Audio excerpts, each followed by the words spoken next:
knew you could change your experience for the better by learning where to look, would you do it?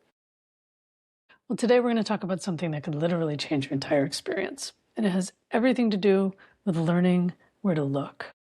Today I'm going to cover 3 things: consciously crafting the conditions that you operate under, understanding the difference between circumstances and conditions. We often get this confused. And the third is applying a simple framework that will help you become more aware so that you can shift. So let's dive in and start with one idea. You play the biggest role in crafting the conditions of your life. And I want to be clear right out of the gate. This is not about controlling your circumstances. It's not at all. This is about having the greatest amount of influence on your experience inside the current circumstances. Because no, you cannot control other people, you cannot control all of life, and you can't control every outcome. But what you can do is craft the conditions by which you meet life with. And those conditions have the most influence over your personal part in the experience itself. Now, some people hear this and they think, well, wait, if they don't change or this doesn't change, then I have no power. And that's just not true.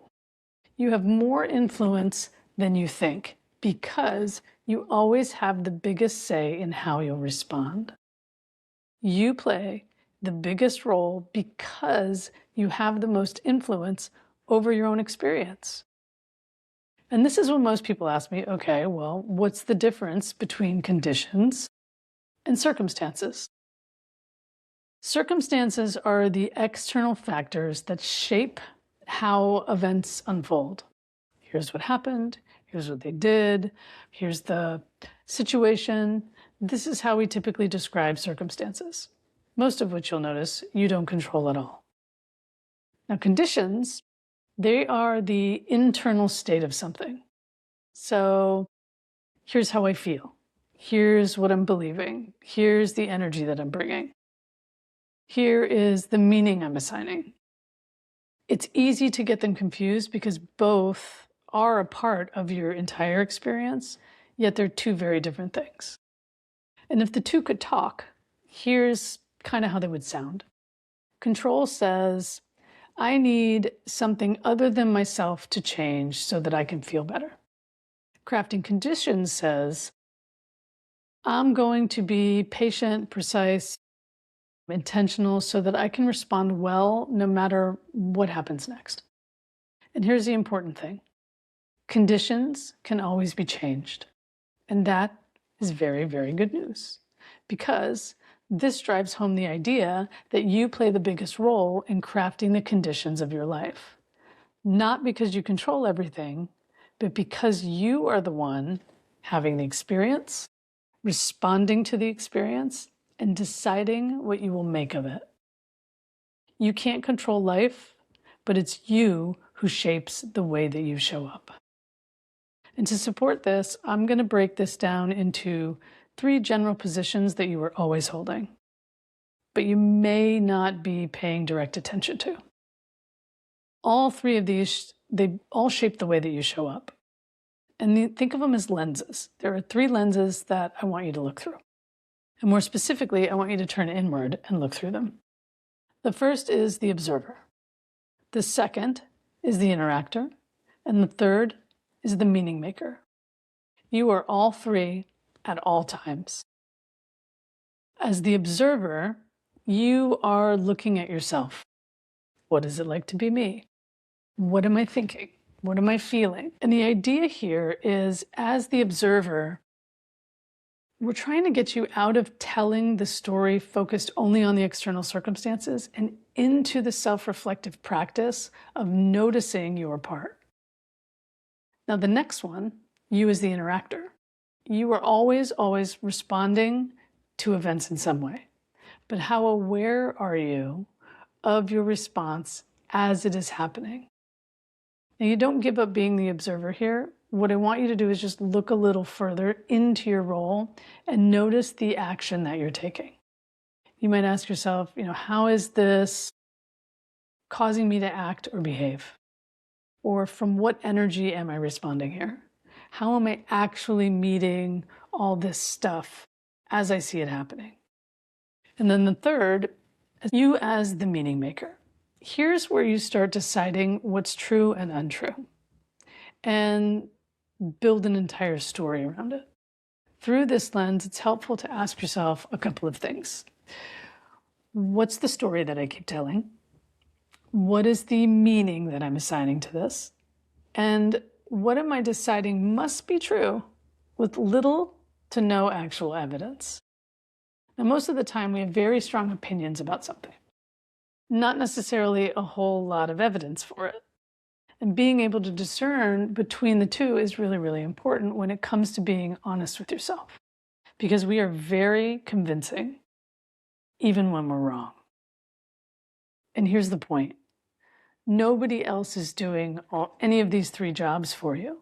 Not your partner, not your boss, not your parents, not the internet, definitely not AI. You are seeing what you're seeing or not seeing, responding in some way, and then deciding for yourself what it all means for you. Now you might ask, okay, so what's the big deal? Well, this is why awareness work really matters. Because if you're the observer, the interactor, and the meaning maker at all times in your life, it's also true then that nobody else can control your experience of whatever you encounter. And it's also important to make really clear here that this isn't blame. This is not blame work, okay? In fact, it's giving up blame entirely and accessing your personal power through clear, clean ownership. And this kind of ownership often becomes difficult when we confuse circumstances with conditions. So let me give you an example to help you be able to distinguish between the two a little. If I asked you to name your circumstances and I said, what's going on? Tell me about it. Most likely, you would start telling me about what was happening in some area of your life. This happened, that happened. I'm having a hard time with this situation, this person, this experience. And at some point in that story, you'd start telling me about how you feel about those same exact circumstances. Well, I don't like this. I do like that. I'm frustrated. I'm having a hard time. I love it. I can't believe this is happening. It's so great. Or I can't believe so-and-so did that thing. This upsets me. I don't know what to do about it. I'm so confused. Name an emotion. Whatever it is, you're going to tell me about it. Why? Because those emotions, that's what's really driving you and your part in it. And for most of us, we tell the story from the point of view of the circumstances happening to us in some way. But it's not the stuff alone. It's you relating to the stuff. Now, that doesn't mean that circumstances don't matter, because they do matter. You should absolutely pay attention to them. What's important to emphasize here is that in order to influence more favorable circumstances, you must first create the conditions within yourself that allow you to show up to the circumstances in a way that feels good to you. Now, I could do a whole lesson on that one thing, but today I want to focus on probably the most essential part, which is awareness. Because you playing the biggest role in crafting the conditions of your life is true, not because you control everything, but because you are the one having the experience, responding to the experience, and then deciding what you'll make of it all. To be aware, you need to look. So when you stop looking, you stop recognizing. And when you stop recognizing, you forget how much impact you can have right where you are. Even right now, you're listening to this or you're watching it. And how aware are you of yourself as the listener? What's the quality of your inner experience right now? Are you interested? Are you bored? I mean, I'm not for everybody. Are you tense? Are you relaxed? Are you curious? Are you open? What's it like for you as the listener? Are you distracted? What is she talking about? I wasn't paying attention. The point is to build the habit of looking. And the easiest way to start is to literally ask yourself, am I even looking? Because if you can build a practice of looking, that's how you begin to change things. Not by controlling life, but by crafting the conditions within you and meeting life with the awareness that most of the time you have way more of a say in your experience than you may be taking ownership of. Because you are the person having the experience, responding to the experience, and then deciding what you'll make out of all of it. And if you haven't been looking, there's nothing wrong with you. This is the human condition. Okay? We get distracted. We don't always pay attention. But as we settle into this work, we're reminded that conditions can be changed, and that's good news.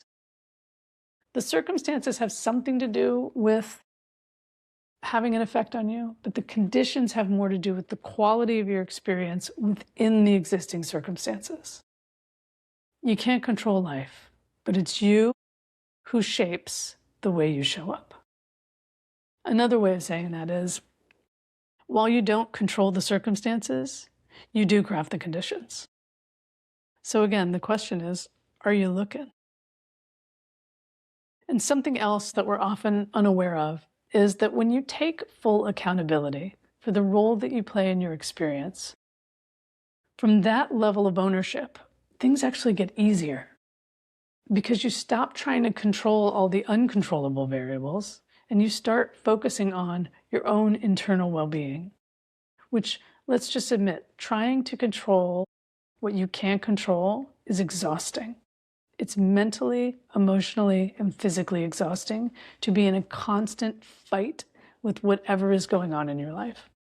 And yet, most of us do it. So let's look at the three parts again and recap. You as the observer, you are either looking or overlooking your role in any given situation. You either forget or remember just how much power you have. You as the interactor,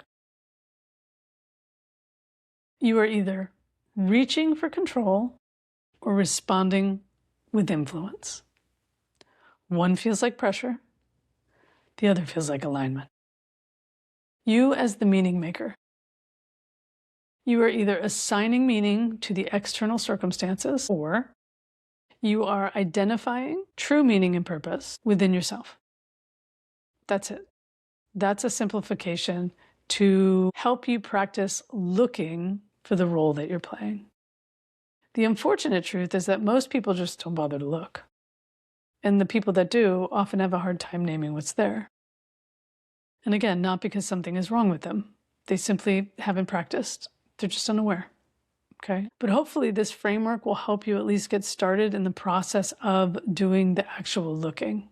And once you get good at it, once you get good at looking, you can comfortably name what's there. Once you can comfortably name what's there, then you can get into intentionality, which is the process of internally organizing more of the experience that you actually desire. And from there, once you see yourself in real time, name what's going on inside you, get intentional, then you can interact from a place of purpose, clarity, and confidence. And I love that for you. Listen, the circumstances in your life, they're already what they are. If you can't see yourself relating to the circumstances, there's a real good chance that you're letting the circumstances craft you.